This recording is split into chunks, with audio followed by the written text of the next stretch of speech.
All right, welcome back, everyone. This is National Security Awareness Week here, and of course, it's Cyber Monday, so it's a good topic to get started here. A time where the IRS has tips on protecting our personal finance and tax information. Joining us now is an IRS spokesperson, Christopher Miller. Christopher, thank you for joining us today. My pleasure. So, of course, this is a time where a lot of us are doing a lot of online shopping before the holidays here. Now, the threat of getting scammed, and this seems to be pretty common, is that getting worse this time of year? Well, we always expect to see a spike in scams around the holiday season, but we expect it to be worse this year because the crooks are using new tactics, new messaging, new buzzwords and lures to attract people. The IRS and the Security Summit has been rather successful in the past few years. That's a partnership of state tax agencies, tax pros, and software providers with the IRS in reducing tax-related identity theft. But that means that the crooks are looking for new ways to try to attract people. So they're using buzzwords like COVID and stimulus to try to attract people to their scams. And of course, this is significantly serious, and we want people to be on the lookout.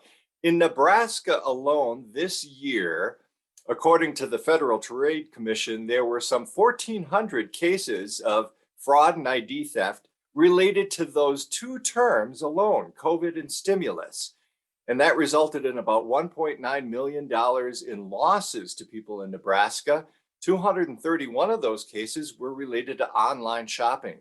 So we know this is a serious problem that isn't going away, and we want to make sure that people are on the lookout. I online shop. So what are some tips that you can give me to kind of protect myself and keep that stuff away from the scammers?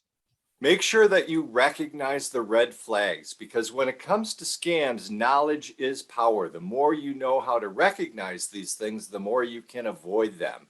For instance, the IRS will not initiate contact with taxpayers via email, text message, or social media post to ask for your personal information or financial information. That's not the way the IRS does business. As a matter of fact, most legitimate companies will not ask you for personal information via email, text, or social media posts. That should be a big red flag that it's a scam. Other things to concern yourself with: remember to keep your security software on your computer and your phone up to date. A lot of people think about their computer as far as security software, but they forget about their phone. Believe it or not, we're almost to the end of the year here, which means another tax season starting in the beginning of January. What are some tips to keep that tax information safe? I recommend that you consider getting an identity protection PIN. An IP PIN is a unique 6-digit number that is known only by the IRS and you, and it helps protect your Social Security number as well as your tax return and therefore your tax refund. Now, this program used to be available to only certain taxpayers. Now it's available to everyone. So the IP PIN is a good way to help protect your personal information.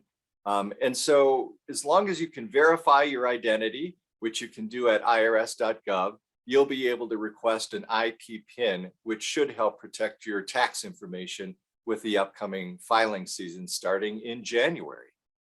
All right, some great tips right there to get ready for your holiday season and then your tax season next week. IRS spokesperson Christopher Miller joining us this midday. Thank you, Christopher, for joining us.